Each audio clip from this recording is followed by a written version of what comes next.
Sí, el discípulo inquieto, ¿no? Entonces, ¿qué dicen? Entonces vinieron a él los discípulos de Juan diciendo, ¿por qué Juan el Bautista? ¿Por qué nosotros y los fariseos ayunamos muchas veces y tus discípulos no ayunan?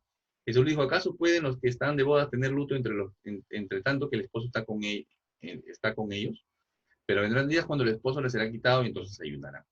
Entonces, estos muchachos, estos discípulos de Juan, se acercan con una inquietud interesante, ¿no? Ellos estaban acostumbrados a otro tipo de discipulado, ¿no? El de Juan el Bautista, que era de carencia, de abstinencia, de vivir en el desierto, con ropa modesta, ¿no? En cambio, Jesús tiene otro tipo de liderazgo, otro tipo de discipulado, que es el que comía con los publicanos, con los pecadores, se involucraba con el pueblo, ¿no? Entonces, es importante también cuando nos acercamos al Señor Jesús, dejar los prejuicios, dejar el legalismo, porque a veces cuando nosotros nos hacemos creyentes, comenzamos a disparar a todo el mundo. No, este es pecador, no, este vive así, este se va al infierno, este no se va al infierno. Entonces nos ponemos en un plano que no nos corresponde a nosotros. Entonces el creyente, si bien es cierto, hay una buena predisposición de repente a vivir austeramente, modestamente, pero yo no puedo pretender que el que Dios lo ha bendecido con riqueza, que se haga pobre. Y el que es pobre, pensar que está en maldición. Entonces, Dios levanta a quien le da la gana. Tú ve dónde estás y haz la obra donde estás. Y sé usado por el Señor como una herramienta útil, no como alguien que es un cuchillo o una piedra para ser lanzado. Por eso que cuando yo me acerco a la Escritura, muchas personas saben mucha Biblia, pero no buscan pan, sino buscan piedras.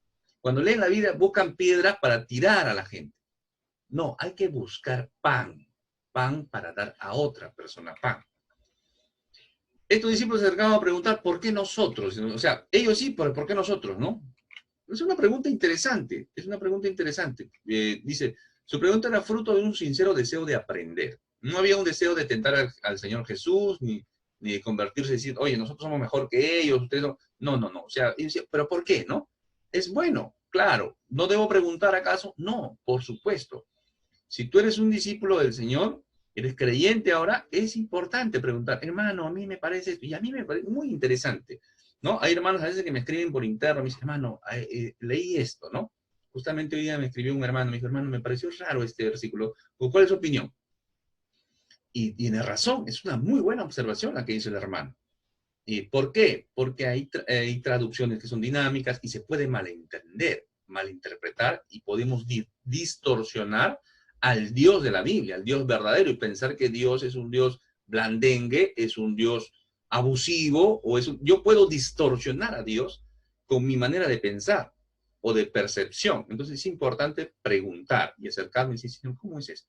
Y la Biblia misma nos responde, la misma palabra de Dios. Estos discípulos debían despojarse de sus viejas ideas, sus ideas viejas, y llenarse de la verdadera enseñanza de la palabra de Dios. Entonces, es importante eso. Muchos hermanitos, a veces, hermano, me dice, pero esto es así, que se ve así, que el Señor es esto, que el Señor hace lo otro, pero yo no lo puedo comprender a la luz de la Escritura, porque en la Escritura no me dice eso. Yo no podía pensar que un hermano tenga un sexto o un séptimo sentido, ¿no? O que me diga de repente, hermano, los extraterrestres, ahora uno puede ver a los extraterrestres. No lo puedo hacer, no lo puedo comprender porque eso no está en la Escritura. Entonces yo tengo que aterrizar todos esos pensamientos a la Escritura y evaluarlo a la luz de la Escritura. ¿Realmente es eso? O sea, por ejemplo, cuando me dicen el tema de la guerra espiritual, que hay que reprender, que hay que atar, que hay que cortarle la cola, que hay que pisarle la cabeza a Satanás.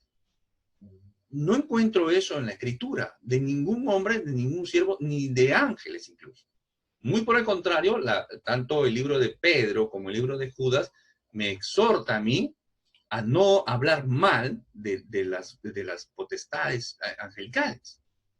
¿Se dan cuenta? Entonces, tengo que cambiar. He aprendido algo o me han enseñado algo mal y tengo que evaluarlo a la luz de la Escritura. Entonces es importante, ¿no? Ser así como estos discípulos inquietos.